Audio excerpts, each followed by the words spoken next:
Hello বন্ধুরা, আজ আমরা বেরিয়ে পড়েছি দক্ষিণেশ্বরের উদ্দেশ্যে।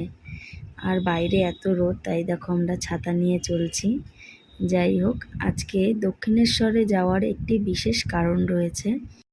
কারণ আজ আমি আর মা বিপত্তারিণী ব্রত পালন করার জন্য উপোস করেছি। বিপত্তারিণী ব্রত সম্বন্ধে আমরা সবাই কম বেশি জানি। এটি হলো দেবী দুর্গার 108 রূপের মধ্যে একটি রূপ। মর্ত্যলোকে দেবী দুর্গার এই রূপ কী করে চিরপ্রতিষ্ঠিত হলো, সেটাই আজকে তোমাদের আমি বলবো। বিপত্তারিণী অর্থাৎ যেই মা আমাদের সকলকে বিপদের হাত থেকে রক্ষা করেন। বিদর্ভ নগরের রানী ছিলেন মা চণ্ডীর পরম ভক্ত। তিনি অতি নিষ্ঠা ও ভক্তির সাথে মায়ের পুজো করতেন এবং পুজো অন্তে প্রত্যেকের মধ্যে প্রসাদ বিতরণ করে দিতেন। প্রতিনিয়ত প্রসাদ বিতরণ করতে করতে এক মুচিনির সাথে তার বন্ধুত্ব হয়ে গেছিল। মুচিনি ছিল খুব গরিব। রানীমার সাথে বন্ধুত্ব হওয়ার কারণে রানীর কাছ থেকে তিনি প্রায়ই নানা ধরনের উপহার পেতেন।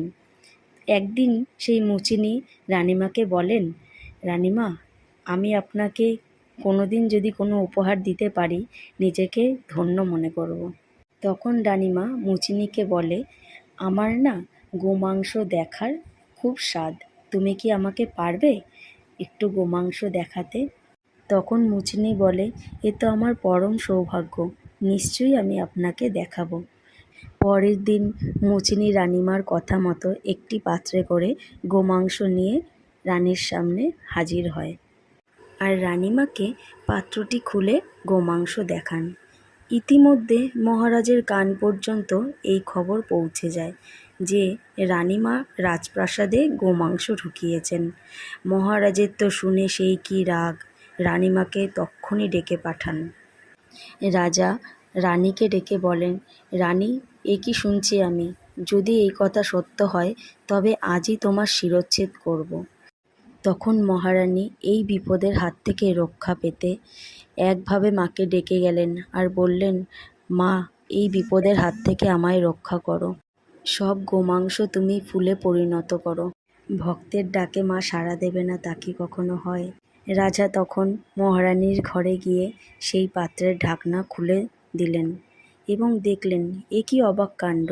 পাত্রে তো শুধু ফুল রয়েছে, গোমাংস কোথায়? তবে কি সেই প্রহরী মিথ্যে খবর দিয়েছেন রাজার কাছে? এরপর মহারাজা রানীমার কাছে ক্ষমাপ্রার্থী হলেন আর রানীমা আবারও প্রমাণ করে দিলেন যে ভক্তের ডাকে মা সাড়া দেয়।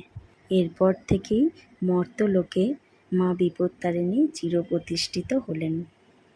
প্রতি বছর আষাঢ় মাসের শুক্লা তৃতীয়া থেকে নবমী তিথি পর্যন্ত যে শনিবার আর মঙ্গলবার পড়ে, সেই দিনটিতে এই বিপত্তারিণী মায়ের ব্রত পালন করা হয়।